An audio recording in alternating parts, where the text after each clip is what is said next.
So, May 6th, 2025. And well, it happened. Friedrich Merz is Chancellor of Germany. Yeah, it's a moment many thought might never actually arrive, isn't it? Definitely. After all those years kind of on the sidelines or nearly there. And now he's leading one of Europe's biggest powers. Right. So the big question, I think, for you listening is this a fresh start? Or are we in for more of that unpredictability we've sort of seen from him? That's exactly what we're digging into today. We've got this really insightful profile of Chancellor Merz from The Economist. Okay.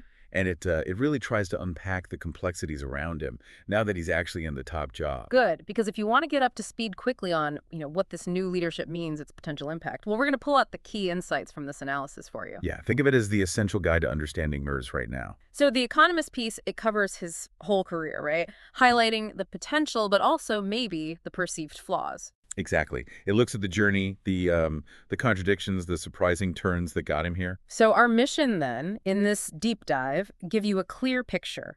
His background, his character as the article sees it, and how he might actually govern, all based on this analysis. Let's do it. Okay, so first up, this winding journey the article talks about. It really paints him as the perennial nearly man of German politics, doesn't it? It does. Decades of, well, thwarted ambition, you could say. Yeah. It makes his final ascent now at 69 feel quite surprising in some ways. And the context is tough. He's leading a centrist coalition, but Germany's facing big economic challenges, geopolitical shift. Right. And the article suggests his own personality, his sometimes unpredictable nature adds another layer of complexity to how he'll handle all that. Okay, let's go back a bit. The article mentions his background, prosperous conservative upbringing in the Sauerland, then lawyer, short time in the European Parliament, apparently that's stuck with him. Yeah, they say it had a lasting impact.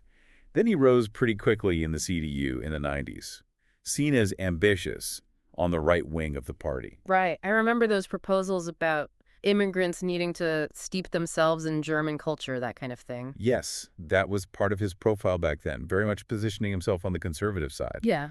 And the article highlights his relationship with Wolfgang Schäuble. Ah, right, Schäuble. Merz called him his closest political ally. So having backing from a figure like that in the CDU was, well, obviously important early on. But then came 2002, that clash with Merkel. She basically ejected him from the CDU leadership role, didn't she? She did. A really pivotal moment. The article frames it as quite decisive. And after that, he goes off into the private sector, BlackRock Germany chairman, among other things. But The Economist suggests he never really let go of the political ambition. Ah, and there's that theory mentioned in the piece that maybe part of his drive for the chancellorship now is a bit of revenge against Merkel, comes from a CDU official, apparently. It's a strong claim, yeah. And what's interesting is the article notes how he still seems to struggle to, publicly acknowledge Merkel very much. Like there's still some friction there. It hints at that, yeah. A deep rivalry, maybe some lingering resentment from being sidelined while she had that long run as chancellor. But he didn't totally drop off the map politically while he was in business, did he? No, he kept his connections. And then, when Merkel announced she was stepping down in 2018, he jumped right back in. The return from exile, as The Economist puts it, maybe a bit dramatically. A little dramatic, maybe, but it felt like that to some, though it wasn't smooth sailing. No. It seems those old criticisms came back, didn't they? The article mentions things like complacency, arrogance, an air of entitlement. Exactly. And those perceptions, right or wrong, seemed to hurt him. He tried for the leadership twice after Merkel left and failed both times. So it shows how hard it is to shake an established image in politics. Very hard. It wasn't until early 2022, when the CDU was kind of short on other obvious options, that they finally turned to him. Which brings us back to why his actually becoming chancellor now feels, well, somewhat improbable after all that. Right. But here's an interesting twist the article points out. He seems to have shown some unexpected adaptability lately. Oh, like what? Well, apparently surprising some old rivals with an ability to learn to adjust. He's reached out successfully to the CDU's more liberal wing, for instance. Okay, that's significant. And managed to keep things calm with the Bavarian CSU, which isn't always easy. No kidding. And they describe his management style now as more like an American CEO. Direct, demanding. Kind of different from his earlier political image. So maybe some pragmatism creeping in. It suggests that, yeah, a potential evolution. But his public image, The Economist points out that might still be a problem. That stentorian mode of address sounds a bit off-putting. Yeah, like he's booming at people. And, well, the private plane thing probably doesn't help connect with ordinary voters either, does it? Probably not. It creates this perception issue. Exactly. This gap the article highlights. The public persona may be seen as a bit aloof versus accounts from colleagues who apparently see a more sentimental side, especially about family. So, the classic politician's dilemma. The public image versus the private person. It raises that question, definitely. How much do we really know? And then there's this recurring theme in the article.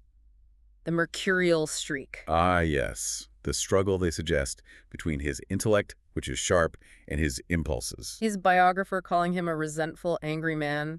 That's pretty blunt. It is. And that Der Spiegel report, The Demons of Friedrich Merz.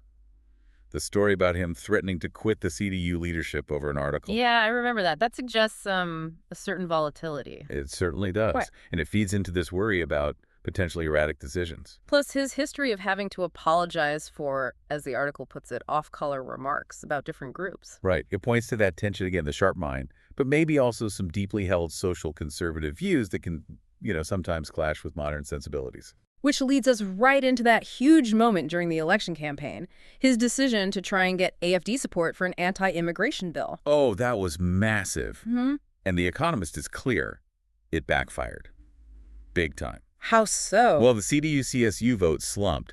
The AfD actually got their best result ever, and even the far-left Die Linke got a boost. Yeah. It really shook up the results. So a major strategic blunder, it sounds like, with real consequences for the parliament's makeup. Absolutely. It just shows the risks, doesn't it? When impulse, perhaps, overrides strategy. And it didn't stop there, did it?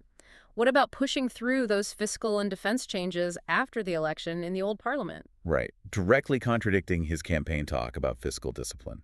That really raised eyebrows, even inside his own party.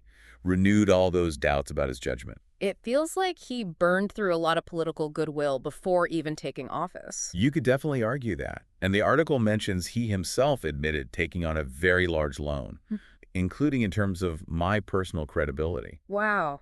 That's quite an admission for a politician. It is. And it highlights this split view of him. Abroad, The Economist says, expectations are actually quite high, especially in Europe. Why is that? Well, allies liked his post-election talk about Europe needing more independence from the U.S. People expect him to focus a lot on international stuff, summits, and so on. Okay, but back home? Back home, it's much tougher. The economy's sluggish, industry's struggling, and the AfD is a growing force. And the article points out this internal CDU tension, right? Merz himself seems to genuinely despise the AfD. Yes, very much so. But there's pressure, especially from the party in Eastern Germany, to maybe consider working with them to break down that Brandmauer, the firewall. Exactly. That's a huge internal challenge for him, holding his party together on that fundamental issue, especially when his own election result wasn't that strong. And that loan on his credibility, it probably limits his ability to make big, bold moves now, both at home and maybe abroad, too. You'd think so. Less political capital to spend right out of the gate. So looking ahead, what's the final picture The Economist paints? Well, his loyalists think he can bounce back. He's shown adaptability before. But he's 69. This is likely his only shot at being chancellor, isn't it? Very likely. Which, the thinking goes, might mean his focus is really on securing his legacy, his place in history, driven by that unconditional will to power Merkel once described in him. So the bottom line from the article? The bottom line seems to be, get ready for things to be less predictable. The era of Schultz, or even Merkel, that kind of steady, perhaps slightly boring chancellorship, that might be over. Right. Merz's journey has been anything but predictable, and his time in office probably won't be either. Seems a safe bet. Okay, so just to recap for you listening, we've gone through Merz's long, often bumpy road to the top job, full of ambition, but also plenty of setbacks. We've looked at his character as portrayed in the analysis complex, sometimes contradictory, that public versus private split, and that mercurial side. And the huge challenges he's facing right now, both at home with the economy and the AfD, and internationally. Plus, those recent decisions that cost him some credibility early on. And hopefully, this deep dive into The Economist's take gives you a much richer, more nuanced picture of Germany's new leader than you might get from just the headlines. Exactly. So here's the final thought for you to mull over. Given everything we've discussed, given his track record of doing the unexpected, What do you think the defining surprise of the Merz chancellorship will be? Yeah, what's the unpredictable policy or moment that could reshape things? That's maybe the key thing to watch as his term unfolds.